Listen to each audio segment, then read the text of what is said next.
So I think at the moment, the prospect is certainly not for a quick Russian victory. That passed about 10 or 11 days ago, at least. But it's also not, I think, for a quick Ukrainian victory. That's a low probability outcome right now, I would say. So the most likely outcome is stagnation, which is very grim because it means a lot more death and destruction.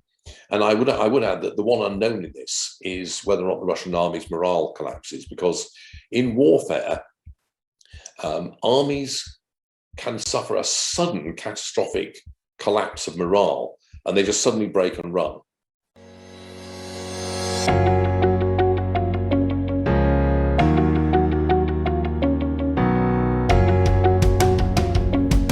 Hello, my name is Donald, and welcome to the #1 media company, WorldView. At WorldView, we explore everyone's perspectives on all things that can broaden our worldview. Today, we're talking with Dr. Stephen Davies. The doctor is the head of education at the IEA, and he has authored several books that we will display on the screen, like The Economics and Politics of Brexit and The Streetwise Guide to the Devil and His Works. So, Doctor, welcome back to the show. It's always a great privilege to speak to you.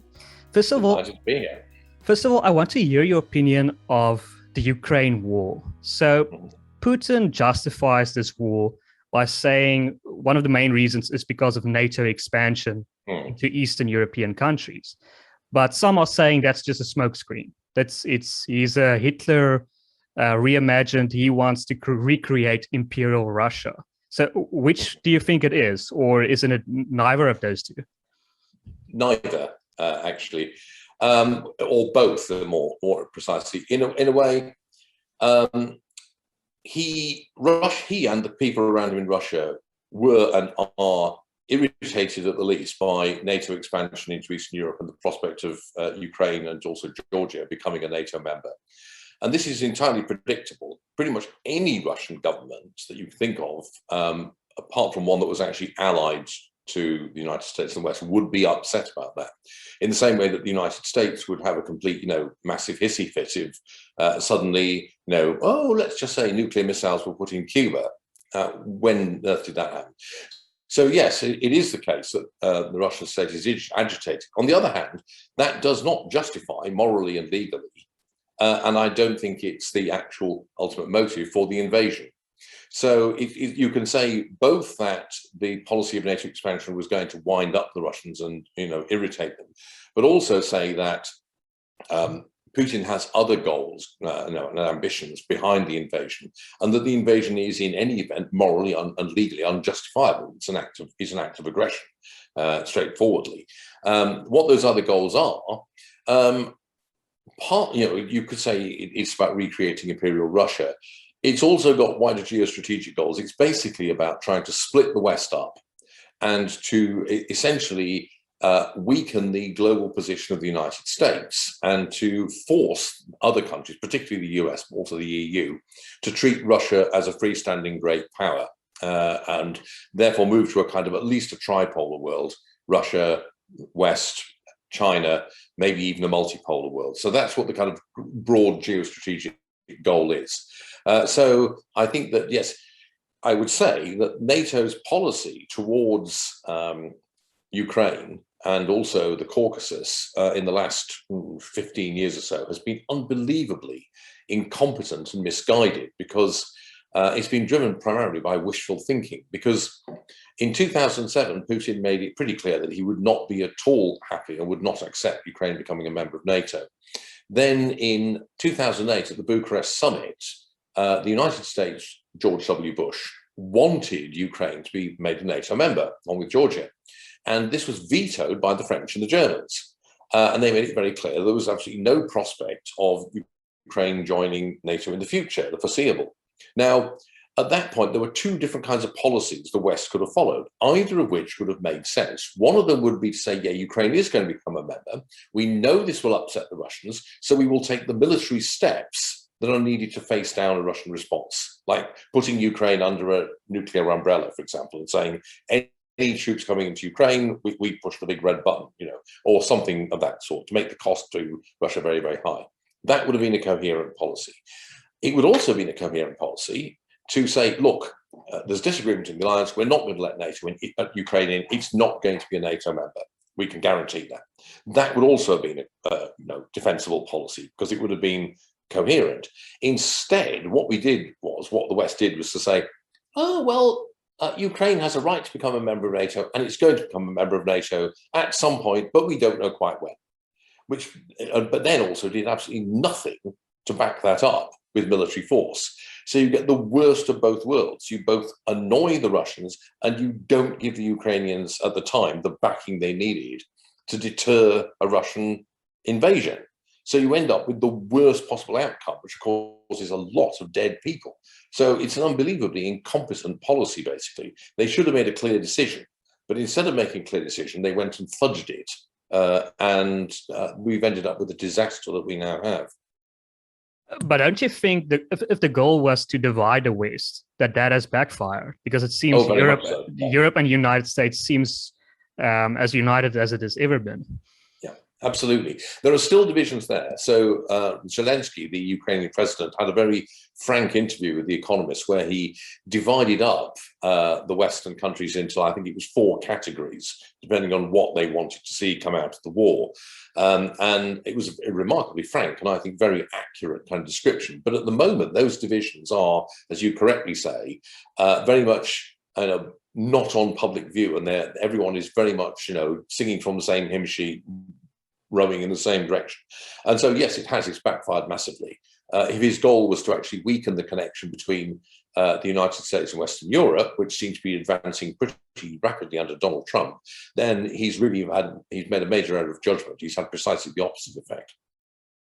I'd love to hear your opinion on this. I floated the idea of perhaps why didn't the Eastern European countries create a new non-aligned organization after the fall of the Soviet Union? And instead of joining NATO, they should have aligned with each other and say, whether it's the West attacking us or the East attacking us, we will stand together and not fall under that brand of NATO of being anti-Soviet.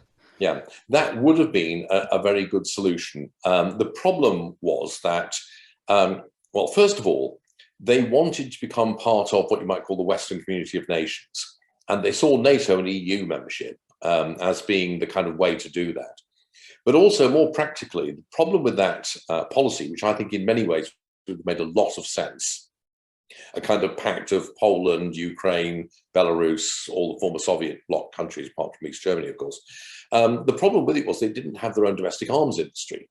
They had no military capacity to back up such an alliance because, of course, as Soviet satellite states, they'd got all their equipment made in Russia, in the Soviet Union itself. They did not have, they had a lot of kit, but they didn't have the infrastructure to support it.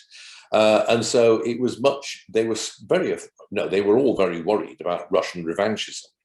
And so given that they didn't have the capacity to produce an effective alliance of the kind you suggest, good idea though that would have been, they therefore opted for becoming members of NATO as a way of getting protection against what they feared, and of course now fear even more, which is Russian revanchism. That was particularly true for Poland, which would have been the key player in any kind of arrangement of the kind that you describe. So it would have been a good idea, but I think the practical physical underpinnings for such a thing didn't exist. Now, we talk about NATO, but it is worth saying that what that basically means is the Americans, because only the British and the French have military that are anything other than a total joke in NATO. It's basically the Americans that you're talking about here. So they chose to be reliant upon and have a security guarantee from the United States rather than have a mutual pact of the kind you describe. For that reason, they just didn't have the resources to back it up. And Putin would probably have branded this new organization as being Western-backed anyway. He would have found a way to say, oh, but they receive money from the West, or exactly. I mean, they would, and he would have been right with that, because the thing is, given that they didn't have a sufficiently large domestic arms producing capacity, they would have had to equip their forces with kit bought from the United States and Western suppliers. So, which they did, of course. They have done that, and so although they still have a lot of former Soviet era kit there, but yes. So I say it all comes back to the fact that they didn't have the indigenous capacity to produce the materiel and kit that they needed to have an effective defense pact of that kind, which could be they could then say, no, we're doing this all ourselves. We're not buying American battle tanks or aircraft or things like that. Yeah, interesting. I never considered that. But Doctor, how do you see this playing out? Like, I mean, it seems like both sides don't really know how to get out of the situation. Both Zelensky and Putin wants this war to end, I believe. So, but I don't really know how to compromise. So, what is the scenarios for an end to this war? Okay, before I answer that, the scenario you described is what pretty much happens in every war in history. Apart from the very small number which end in a decisive and quick victory for one side, the scenario you describe is the kind of universal experience, because there's an Australian historian called Donald Blaney who wrote a book many years ago called The Origins of War, which I strongly recommend. And the point Blaney makes, which when you think about it is obvious, is this: nobody starts a war thinking, oh, we're going to lose. You only start a war if you think you have a chance of winning, or the alternative is much, much worse. And so basically, also, you don't resist. Let's say you're attacked. You only resist if you think that you have a chance of defeating the aggressor, or you think, again, the alternative is worse. So always, invariably in wars, one side or both has miscalculated. In this case, Putin thought he was going to have an easy victory. I think there's ample evidence for that, more of that in a moment. The Ukrainians thought, we're going to we can make this really expensive and fight them off. So both sides miscalculated, but particularly Putin and the Russians. And this is what normally happens in wars. Somebody somewhere had blundered, as a poet once famously said. But then what happens is that after the war has gone on, first of all, governments tend to suffer from a kind of fixed costs, sunk cost fallacy. They think, we can't draw back now. Look at the amount of destruction and death we've had. That would be like, dishonoring the dead. So we've got to keep on fighting and kill some more people. Now, when you think about it that way, that is insane, actually. Sunk cost is bad enough in economics. When you apply it to warfare, ironical. It's completely disastrous. So if you think about the Great War of 1914, 1918, by about 1915, all the combatants should have realized that it was going to be a complete bloody disaster and they weren't going to get what they wanted, and they should have come to a compromise peace. But they all felt, oh no, we've already had like 1 million dead, whatever it was. We have to keep on going. It's like Macbeth, I am in blood, stepped in so far that to wade back were as hard as to go o'er, I might as well go on with it. But also, once you get into a war, each side fears the consequences of settling for a compromise. They fear that if they do this, it will destroy their own position. And you can see this throughout the whole of history. People get into a war, but then they find they haven't got what in the sort of like current jargon is an exit ramp. They haven't got an easy or straightforward way of getting out of it without suffering huge political damage, maybe sparking off internal rebellion, maybe getting overthrown, something of that sort. And so for that reason, it proves much more difficult to end a war, even when all the rational kind of calculation would be that, yeah, it makes sense for both parties to do it. Now, going to your main point, what is the outcome going to be? Well, when the Russians started building up their forces around Ukraine, a lot of people say, oh, they're not going to invade, it's just saber rattling. Personally, I said in print and on media that I thought about the week before the invasion, I thought there's about a 55% chance the Russians are going to invade, on the basis that you don't do all this kind of stuff unless you are seriously thinking at least that you might do it. And so I said that I think they probably are going to invade, but I certainly only gave it 55%. However, the form the invasion took was not what I expected, certainly, and I don't think it was what most analysts and observers expected. What I expected and what most military analysts expected was for the Russians to invade the Donbass, maybe strike down southwards from Kharkiv, and also strike out of Crimea to try and build a land bridge between Crimea and the Donbass and expand probably up the Dnieper to Kherson, so as to get control of the Black Sea littoral. Now, that would have been a limited objective, which in military terms, regardless of what you think of the ethics of it, makes sense. And also the Russians would have been able in that case to concentrate overwhelming superiority of men and materiel on that relatively small front. And the basic principle in warfare, which it's a kind of rough rule of thumb, is that if you're going to attack an enemy in an entrenched defensive position, You need at least a 3-to-1 superiority in combat troops and materiel before you even think about doing it. Even if you do have a 3-to-1 superiority, you sweat like mad before you actually, give the go-ahead. If you're talking about a maritime landing or an airborne landing, you need a 5 or 6-to-1 superiority. The defense always has a big advantage. Now, what the Russians did, instead of concentrating their forces in the south and east like that, they attacked on 5 separate axes, a broad front, right around the whole of the Russo-Ukraine and Belarusian border. And a massive attack like that, they just didn't have the resources to take it off. They didn't have that 3-to-1 superiority that I mentioned. Plus, also, it's very, very hard to coordinate. There's a reason why we talk about the fog of war. When you're the supreme commander, the Russian general staff or the army commanders, the big problem in a large, complex operation like the one the Russians actually launched is that you don't have a bloody clue what is going on. It is so difficult to find out what's actually going on at the company or platoon level, which is where the actual fighting is going on.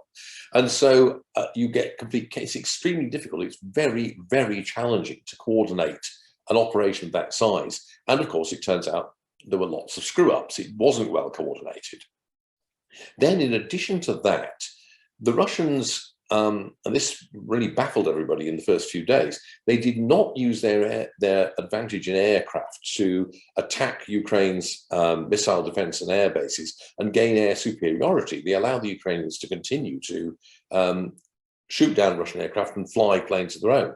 They also did not use their tanks initially. They held back most of their armor in the first few days. Now, that's an elementary error, you might think, in military tactics, because when you have what's called a combined arms operation, which is where you combine small arms, airborne strikes and armor in the modern context, you want to have overwhelming force in all 3 elements immediately, right up front, because you want to break through as quickly as possible. And because they didn't bring their armor up and their heavy artillery, they weren't able to do that. And so the result was the Ukrainians, through extremely brave and very adept and flexible defense, were able to, inflict very severe casualties on them. Now, why did they do that? Well, I think the only plausible explanation I've read is that Putin and the FSB, the Russian security service, former KGB, they believed that they had subverted enough Ukrainian generals and oligarchs that the army would just collapse and a lot of it would just surrender, and they would be able to put a puppet government in place. And they discovered that they'd miscalculated, that didn't happen. The Ukrainian army did not all surrender. They fought very bravely and very determinedly. And they suddenly realized they'd got off on completely the wrong foot. So what they're now doing is they've given up on that 5-pronged attack. They've pulled all their troops back from north and northeast Ukraine, around Sumy and Chernihiv and Kiev. They're concentrating now on what most military analysts think they should have concentrated on from the get-go, which is the Donbass.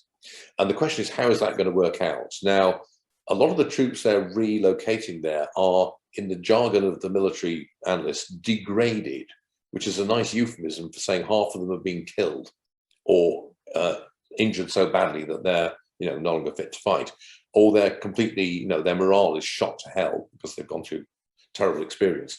So it's not clear how effective they're going to be. So the war is going to go on for several more months at least before we know the Russians will succeed in a kind of more moderate goal of conquering all of the Donbass and the Black Sea littoral. If they do that, then I think Putin will try and have a ceasefire to regroup.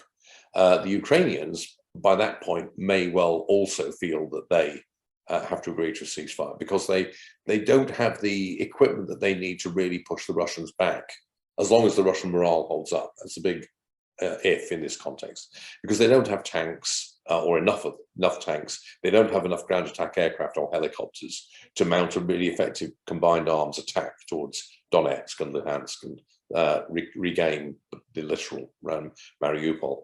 So we could see a stagnation, and that's the point at which it becomes really interesting as to whether or not pressure is put on Ukraine to come to some kind of ceasefire agreement or compromise, maybe letting the Russians keep Crimea and the 2 eastern provinces. Personally, I don't think the West is going to put pressure on Zelensky. I think that would be politically impossible for a lot of Western governments to do. Now, that means the war is probably going to go on for quite a long time. I imagine it will then continue at a low level for maybe years. Certainly no end date, I would put in it. So I think at the moment, the prospect is certainly not for a quick Russian victory. That passed about 10 or 11 days ago at least. But it's also not, I think, for a quick Ukrainian victory. That's a low probability outcome right now, I would say. So the most likely outcome is stagnation, which is very grim because it means a lot more death and destruction. And I would add that the one unknown in this is whether or not the Russian army's morale collapses, because in warfare, armies can suffer a sudden catastrophic collapse of morale, and they just suddenly break and run and abandon their positions. And whenever this happens in the history of warfare, it happens very, very suddenly, almost without warning. It appears that people have a kind of mental telepathy by which they suddenly all decide, hell with this, we're going home. And they all turn and run. By the way, that's when most of you get killed. The majority of casualties in most battles occur when you're trying to run away from the other guys and they shoot you in the back or club you in the head with a sword and this kind of thing. So that could happen at any moment. But the nature of the phenomenon itself is that it's impossible to predict when it happens. It's like a market collapse, the stock market bubble. You know you suspect it could happen, but you have no idea when it's going to happen. So it's the same with a collapse in Russian morale. That could happen next week, could happen in 2 months' time, could happen in a year's time, could never happen. So you can't rely on that, which is why at the moment I would say I would give the shortest odds for the war going on, certainly through the winter and into next spring right now. Yeah, fascinating. Yeah, I can't even imagine this war going on for months. Obviously, the media would love that, but and the Russians have a history of collapsing morale in that particular region, especially during the First World War. Very much so. I mean, that's what happened with 1917, but twice. The Tsarist army, their morale collapses after the Brusilov offensive, and the result is the February Revolution, and then, very foolishly, the provisional government doesn't make peace with the Central Powers, and the army just all goes home, and that's why the Bolsheviks were able to seize power.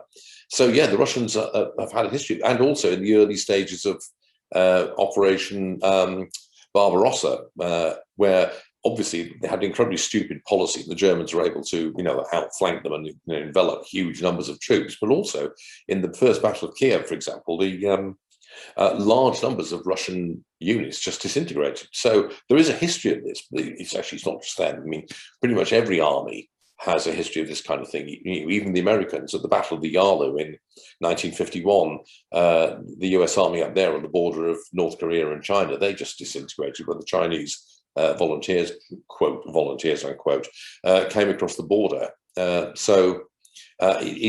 might think an army has got an incredibly good morale, but it's amazing what the stress of combat and even more important, military failure can do to the morale of an army. Who knows what will happen? But Doctor, isn't really the main consequence of this the economic fallout? I mean, we're already seeing massive inflation increases here in South Africa in terms of sunflower oil and those kinds of things increasing. And I mean, I believe the Russians and the Chinese have made an agreement before this war to end Western dominance. There's some sort of agreement that they made, and the Chinese are now buying oil or petrol with their currency. Isn't the real a consequence, the main thing of this is the economic fallout, especially if the war goes on for months? Yes. Yes, but there are two different kinds of things that you're talking about there. And I would make them distinct. Obviously, the war has a big economic effect in certain sectors. It has a big impact on the global wheat market and on things like sunflower, because Ukraine is one of the world's largest producers of sunflower oil and so on. Has a big effect on global fertilizers because what sanctions on Russia do, because Russia is the world's largest exporter of certain kinds of fertilizer.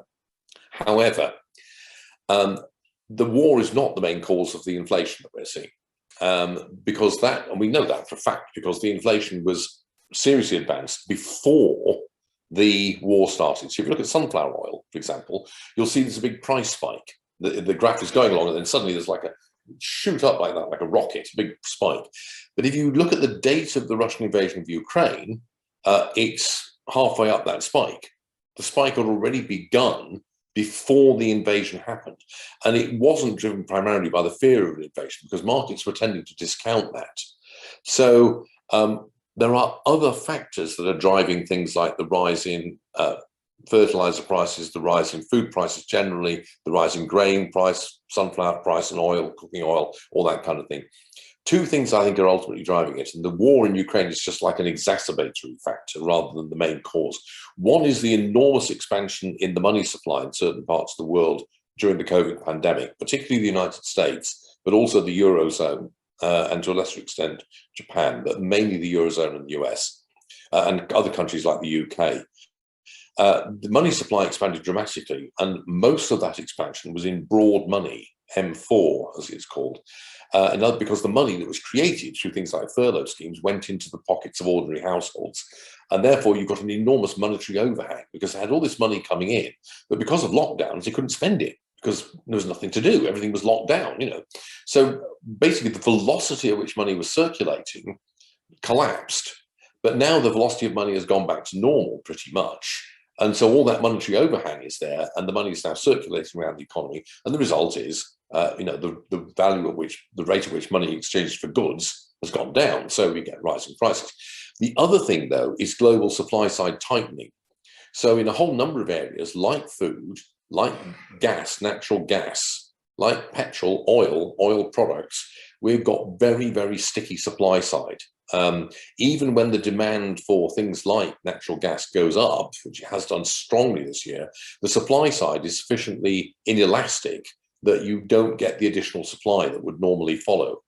Or it requires major investment, which takes 2 or 3 years to work through. So the result is you've got a very firm supply side ceiling, and you've got rising demand because of the bounce back from the pandemic. And that's what's led to this rising in prices all over the place. The really alarming thing is food, where global food stocks are at the lowest level they've been since the 1970s. Global food supply, which is one of the great success stories of the last 40, 50 years, is currently, it's just not rising fast enough to cope with increased demand. There's also a big problem with misallocation and waste, but that's another issue. So that's what is driving most of this problem. The war certainly doesn't help, and it makes it worse. However, I do agree with you that the economic effect of this war is going to be the biggest long legacy, particularly if it lasts for a long time, as I suspect it will. And you mentioned the main one, which is the sanctions the West has imposed on Russia. Now, I must say I was quite surprised at just how far they went, because basically they used the sanctions nuclear weapon when they sanctioned Russia's central bank. What they did essentially, the United States, the EU and Japan, they seized the Russian central bank's foreign exchange assets, which were located outside Russia, most of them, because being foreign currency, they're kept outside Russia in the United States or various parts of Europe. Now, that has never been done before. And the trouble is, I think the West is going to regret having done that. I think it was the right thing to do, and it's certainly a way of putting effective pressure on Russia. But on the other hand, I do think that they're going to regret it, because if you are China with $1 trillion worth of foreign exchange assets, what are you now going to think? You're going to think, wow, that could be us. Those assets are maybe not that secure because they can be seized at any moment and held hostage, basically, which is what we're talking about here. So that gives the Chinese and a lot of other governments around the world, and for that matter, large private firms, a really powerful incentive to diversify away from the dollar in particular, and to try and find alternative ways of parking, surplus money or reserves that they have off the system. And so I think in the sort of like medium-term future, the next decade, this is going to put the dollar's reserve currency status under very, very severe strain, because major players, notably China, but others as well, like India, for example, the Gulf states, they're all going to be thinking that it's just not safe or secure to have so much of your eggs in the one basket of the dollar, basically. And so I think that economic effect, which is the structure of the world economic financial system, basically, is going to be massively affected by the war. but that's not an immediate effect. That's going to work itself out over the next decade. But I think you're quite right. That is going to be by far the biggest effect, because if the dollar were to lose its world reserve status, things would get seriously interesting. I would not like to be American president if that happened. Yeah, I know everything is relative, and obviously Vladimir Putin is not Hitler precisely because he's not clearly an anti-Semite, or he wants the entire world. Well, we think he doesn't want to start a world war. But I mean, No. you have to admit there's some similarities between him and Hitler with their justification for annexing these territories. They somehow followed the same route in terms of justifying it by saying their people are in those countries. There's a large amount of Germans in Austria and Czechoslovakia. That's why I want those lands. And Vladimir Putin did the same thing. And like Hitler overextended with Poland, Vladimir Putin overextended with the Ukraine. Isn't there some similarity there? Yeah, of course there is. This is revanchism. Revanchism is a well-known historical phenomenon where it's one of the problems of nationalism, basically. The problem with nationalism is that a nation state, by definition, is a state of a particular people. But the problem is, how do you define what that people is? And also, what if the people defined in some way, linguistically, for example, say in the case of German speakers, is not all in one state?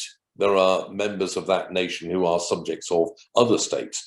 This can lead to revanchism, the idea that what you should do is take chunks of other countries' weight so you can bring all that particular nation together. It's the problem of organizing the world on the basis of nations, commonly understood. It's one of the bad side effects of that. And in the case of Russia, what you have is a particular notion of Russia as not just a nation state, but a civilizational state. This is an idea that Putin has got from a number of court intellectuals, notably this chap Alexander Dugin, this idea of Eurasianism, and the idea that Russia is not just a national state for the Russian people, but it's a civilizational state for a distinct civilization. That is why orthodoxy is such a key part of Putin's government and his legitimacy. The idea that it's the state of the particular form that Russian orthodoxy has taken. Now, in that context, Putin has this notion, which is historically completely bonkers, but he believes it, which is what matters, that Ukraine is not a proper country, that it should really, it's just little Russia. It should be part of this like civilizational state. He feels the same way about Belarus, but of course he's got a stooge there, a puppet in Lukashenko. And so the idea, hence the revanchism. So there is a similarity with Hitler. It's not just with Hitler. This is a similarity with, late 19th, early 20th century nationalist revanchism generally. It seems strange to us because we haven't had so much revanchist politics since 1945 because of the way altering territorial borders by force has simply been a big no-no, because we had this very bad experience, obviously, in the first first half of the 20th century. But yes, there is a similarity there. It's the same phenomenon, basically.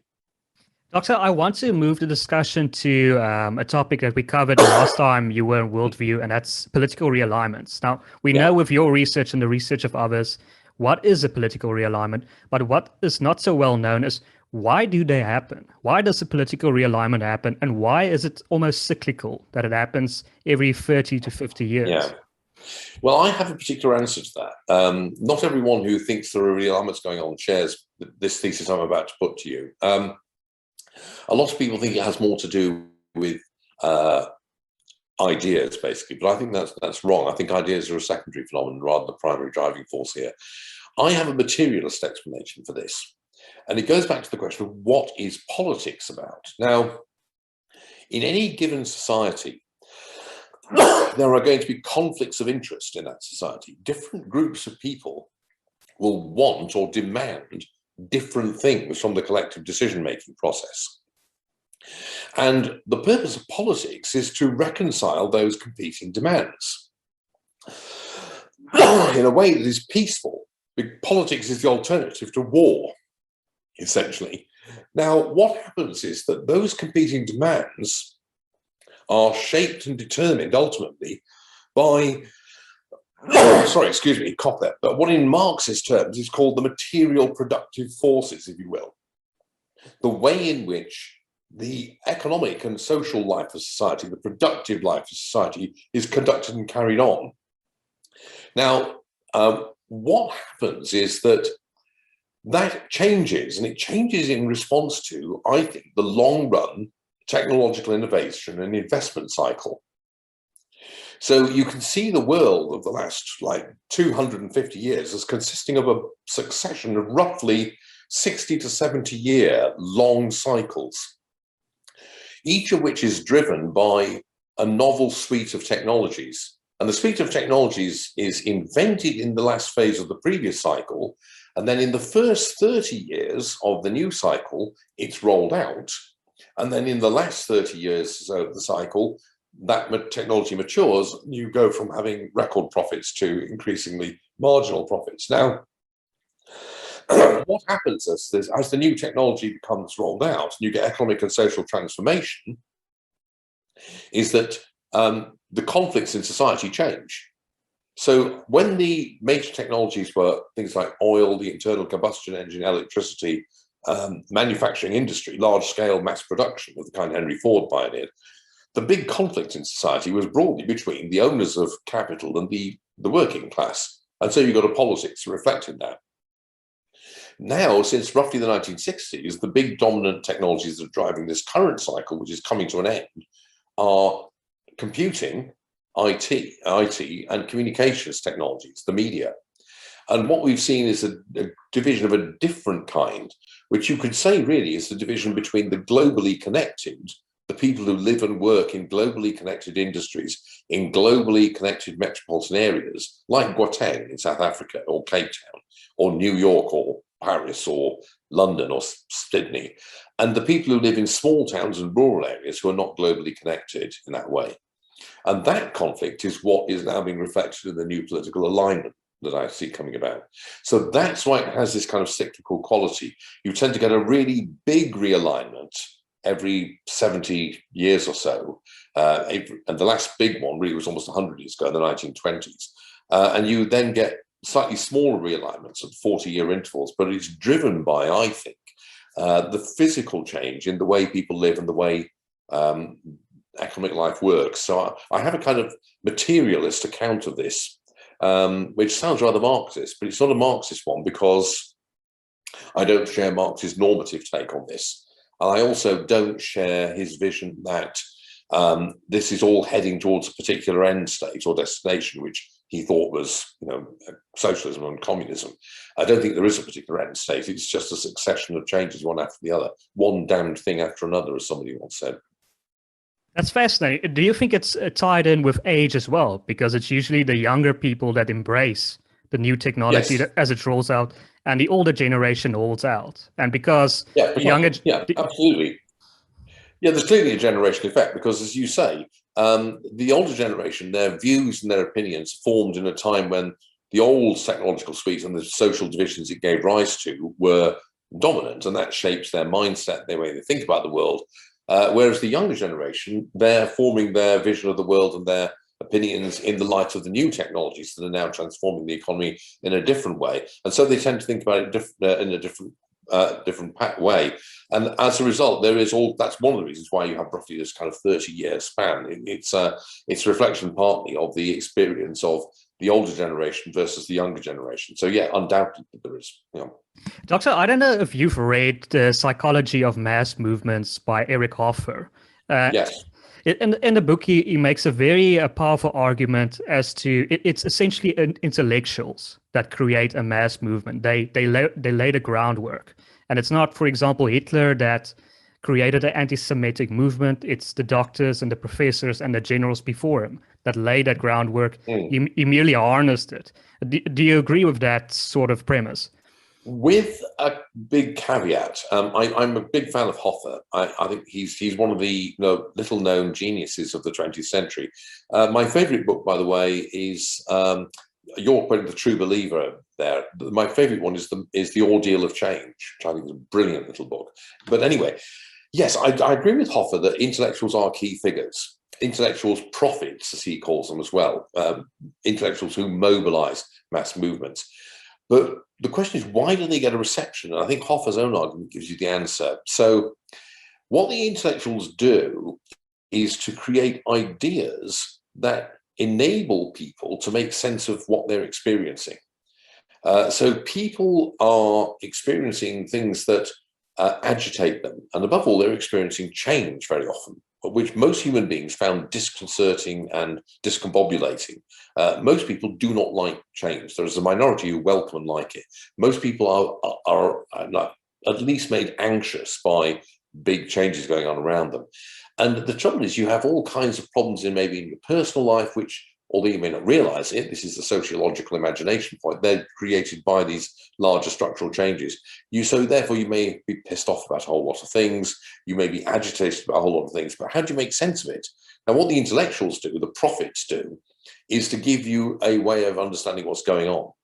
They say to you, yes, you're mad about the way you can't get a job in the German legal profession.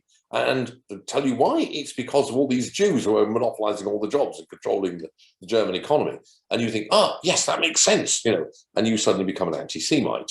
So yes, it's the material conditions which actually make people receptive. But what then is very important is how people, the intellectuals, then explain or make sense of what people are experiencing. And sometimes you have explanations which lead them to respond and act in constructive ways. On other occasions, as with people like the late 19th century anti-Semites you alluded to, you get people who lead people to respond in a way that is deeply destructive. And also what that does is to give meaning to life, because what people find very, very hard to deal with is the idea that the world is just random and meaningless. Most human beings, we are, as a species, we are a kind of meaning-seeking species. And most people find the idea that the world is just like random shit incredibly disturbing, that we do not want to believe that. And so what we are on the lookout for is systematic bodies of thought, theory, argument, and the like, or even art or poetry and things of that sort, which enable us to feel that the world is somehow more coherent. Even if the story you get is that the world is controlled by a bunch of evil people who are manipulating everything. Then, it's apparently most people would rather believe that than believe that the world is just like complete chaos. They'd rather think that there's lizards controlling everything. Or they'd rather believe that the people who run the world are evil but incredibly competent.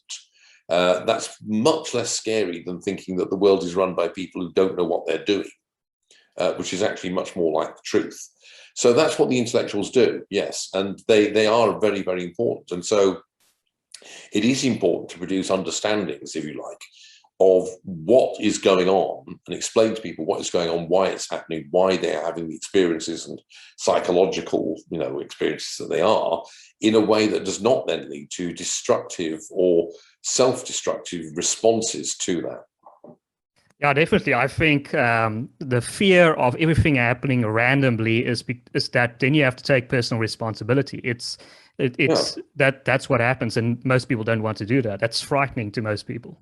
It is, absolutely. But also it relates to the feeling that if the world is random, then it's meaningless. Now, that is actually not true. I mean, you can make the existentialist point, the kind of, Camus point that, okay, the world may be random, terrible things may be happening like the plague in Algiers and so on, for no apparent reason. It's just like bolt from the blue. But that doesn't mean that you can't take responsibility in your own life and give meaning to your own experience and that's of others, like the main character in his novel, The Plague, La Peste, the doctor in Algiers.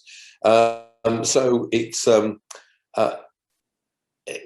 is, however, most people don't realize that. They think that if the meaning is not there from the outside, so to speak, from God or some other big world historical purpose or something, then it's just meaningless. And human beings find that very, very hard to cope with, not just because it puts the onus on them to be responsible for what they can do, but also because they just feel that it's very scary living in a pointless universe.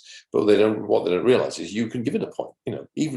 Even if you don't believe in God, you can still say, well, I can make choices, and those choices are what give meaning and structure to my life and the life of others around me. Yeah, what I took from that book, The Psychology of Mass Movements, and how I understood it, is that intellectuals, their responsibility is basically to rebrand bad ideas. So, for example, if you take Africa, it was dominated for years by feudalism. And what the intellectuals did, everyone realized, okay, feudalism doesn't work. So we gave it a new name, socialism.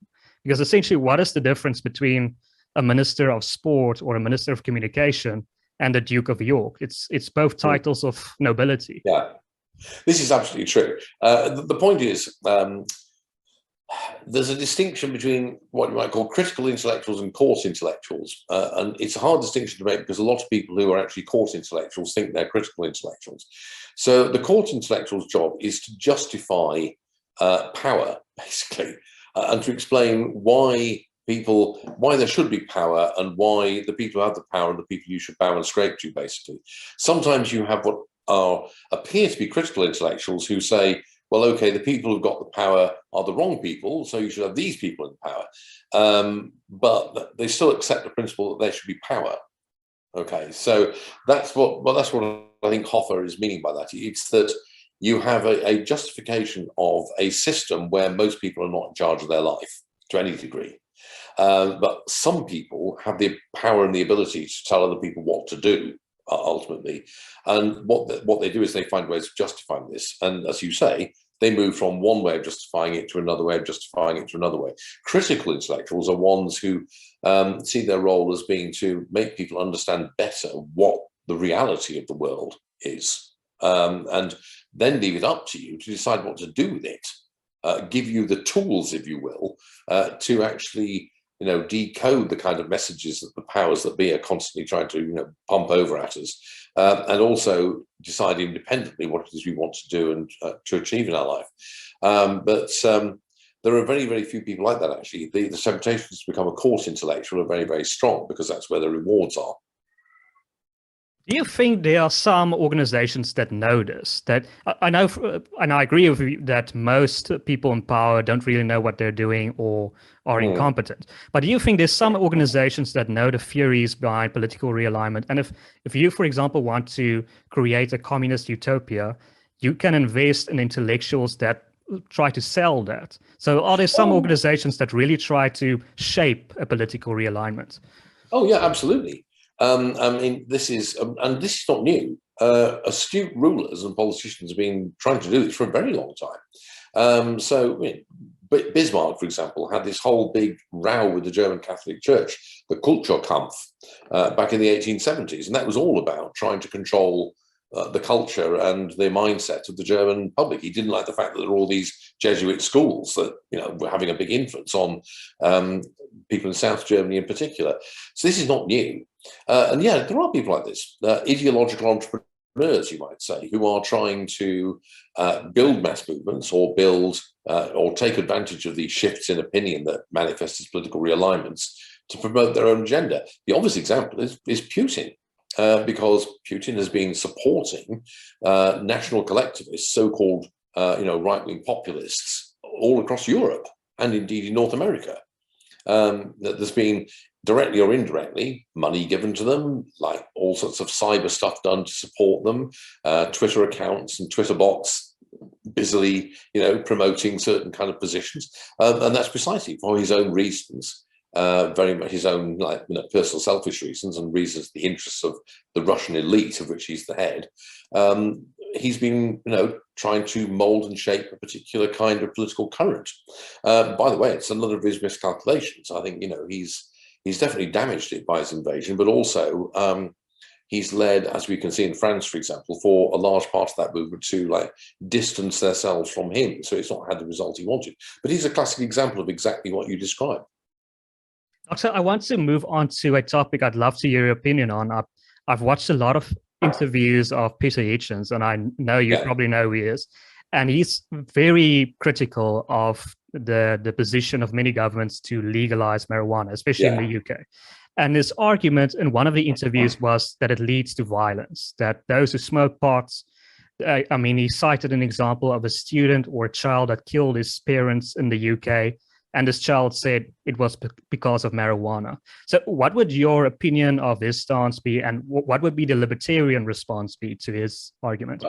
Well, okay. I actually debated Peter Hitchens once at Exeter University. It was one of my, not an experience I'll come back with fondness because I lost the debate, actually. The motion was that this house would legalise marijuana. And Peter won the debate by arguing that marijuana legalization was a conspiracy by wicked big companies to have another product to flog to people, and he knew his audience. That got him a win. If you think about the particulars of it, the idea that marijuana leads to violence is, on the face of it, ridiculous, because as anyone who's smoked dope knows, that what it actually does is make you incredibly chilled and, like, not interested in doing anything apart from, talking rubbish, basically, and just lying around like an idiot. Other stuff, angel dust or, cocaine, yes, makes you manic and aggressive. However, this is where to give Peter, some credit. There is very, very strong evidence that if you already have a predisposition to schizophrenia, then smoking marijuana, particularly between the ages of roughly about 14 and mid-20s or so, is likely to trigger the schizophrenia. Most schizophrenia normally presents in the early to mid-20s. And if you what you find is that you'll have a kind of genetic predisposition to schizophrenia, and that if you smoke marijuana, you are much more likely for that predisposition to actually manifest, and it'll present as full-blown schizophrenia. And of course, schizophrenics can then commit violent acts because the voices in their head have told them to do it, or something like that. I think it is true that certainly, well, there's two statistics, both of which are true. Marijuana increases the chances of your getting schizophrenia significantly. The overwhelming majority of people who smoke marijuana will suffer no adverse health effects whatsoever. The basic rule of thumb is, if you have a close relative, which means anything up to a cousin, who has had a schizophrenic episode, you should never think of smoking marijuana. It's just really risky for you. At least you shouldn't start smoking until you reach 30.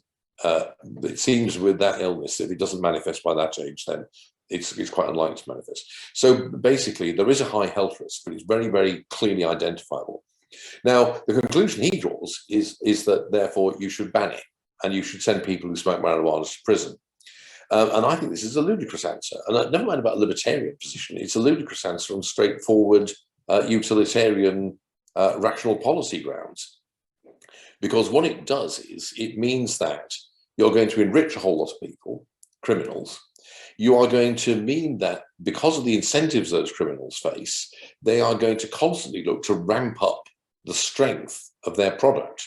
So prohibition of marijuana is what has led to the development of ever stronger forms of marijuana and varieties of the product. So the kind of dope people were smoking back in the summer of love in the 60s was nowhere near as potent, as powerful as the kind of skunk that's being consumed these days. But that's a product of prohibition. In the United States, the 1920s, prohibition turned America from being a nation of beer drinkers into a nation of hard liquor drinkers for the same reason. It just doesn't work that way. But also it means that the kind of health advice I just gave in my own way is not available, because you can't really give people health advice about how to use an illegal product. It doesn't work that way. Plus, of course, it's completely ineffective. That's biggest failure ever. I mean, Peter Hitchens thinks it's because we haven't locked up enough people. But I mean, the reality is that there's a widespread demand for this product. And unless you're going to lock up literally about a third of the population in many parts of countries, you're not going to be able to get rid of that demand. And the people are going to meet that supply to that demand. So what should you do? Well, I think the answer is, I don't think necessarily that smoking dope is good for you. Particularly not if you smoke heavily and consistently. It does have pretty adverse effects, I think, in terms not of illness or schizophrenia or violence, but in terms of just basically making you not fit to work a lot of the time. So the same as a drink problem would affect you that way.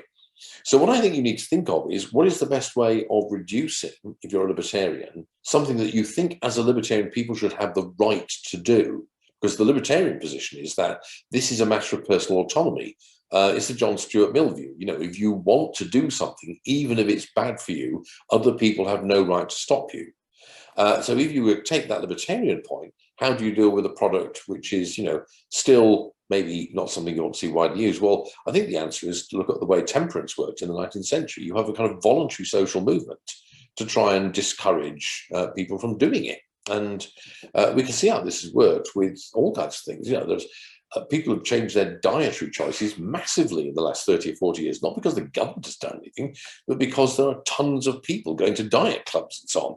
And I think that's the way to do it. So that's even if you were to accept Peter's argument that there's some serious risks, which I think is massively overstated, there isn't the risk he describes. The solution he advocates, that of prohibition, is completely the wrong one. It's just totally wrong-headed. Yeah, and with my limited personal experience of marijuana, I can testify that it's almost impossible to contemplate murdering anyone.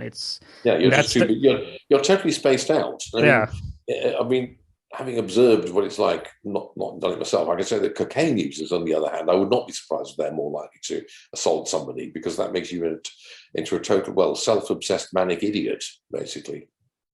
But I think you would agree with this comment that the main reason why states want to legalize marijuana is not because of some good intentions. It's because they want to tax marijuana absolutely as a sin tax, and they can make a lot of money like they make from alcohol or sugar by taxing marijuana. That's why I want to legalize marijuana. Yeah, absolutely. That's very much the case. And you can see this in the United States, where it's become a major revenue source for states like Colorado. And American states are typically on the uppers financially, so they're desperate to do this. And that's why I think ultimately it's going to get through. By the way, it works the other way in reverse. Why did we get prohibition in the United States in 1921, despite the fact that there'd been a huge temperance movement in the US for decades before then? Well, it's because until 1913, the US federal government got a lot of its money from taxes on alcohol. So they couldn't afford to make it illegal.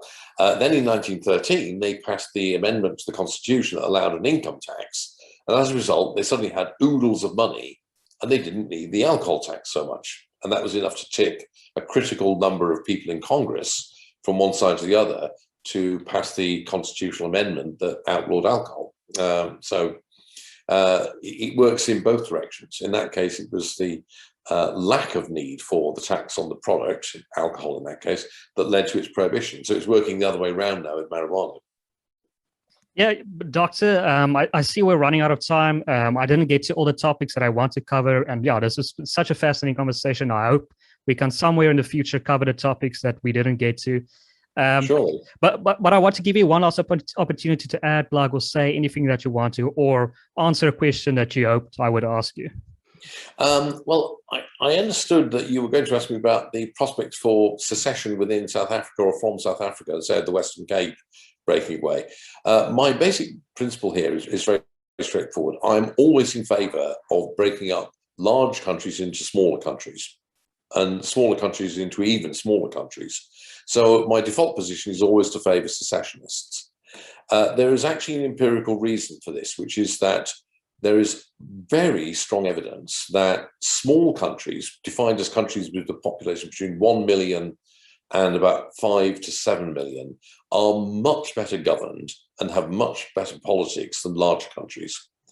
And so, generally speaking, you can work out why this is. For various reasons, you're much better off in a small country of like 1 million, 2 million people than you are in a really large country. And so I would definitely favour breaking up a country like South Africa or the United Kingdom. I'm strongly in favour of Scottish independence, for example. I've been since I was about 14. And I think that's the basic way to go. The more countries, the merrier. And also, which is relevant to our said earlier on in the conversation, a ruling class or despots can do a lot less damage if they control a small part of the planet's surface than if they control a large part. If Hitler had gone back to Austria at the end of World War I and become the dictator of Austria, that would have been bad news for the Austrians, particularly the Jews, but it would not have been a problem for the rest of Europe. The problem was he went to Germany and became dictator of a large, powerful country. Similarly, Vladimir Putin would not be a problem for the rest of the world if he only controlled Moscow. The problem is that he controls a very large country with a very large military. So smaller countries, people who control them can do a lot less damage to the world than people who control large countries. So break countries up. That's my basic principle. And there wouldn't be world wars if the British and the French had all those colonies. Yeah, indeed. Well, those colonies were what led to a couple of what were the First World Wars. I mean, the 7 Years' War and the War of the Spanish Succession are actually the two first world wars, and that was mostly fought over colonies. The French and the British were fighting for control of, well, the Cape of Good Hope, West Africa, the Sugar Islands, as they called them at the time, the West Indies, India. So they're fighting all over the ruddy planet to control these colonies. Had they not got into the empire business and the colony business, then they wouldn't have they still had occasion to fight in Europe. There wouldn't have been a world war. But yeah, thank you, Doctor. To our WorldView audience, wherever you are, please consider liking this video, sharing as widely as possible, and subscribing to our channel. My name is Donald, and you've been watching WorldView.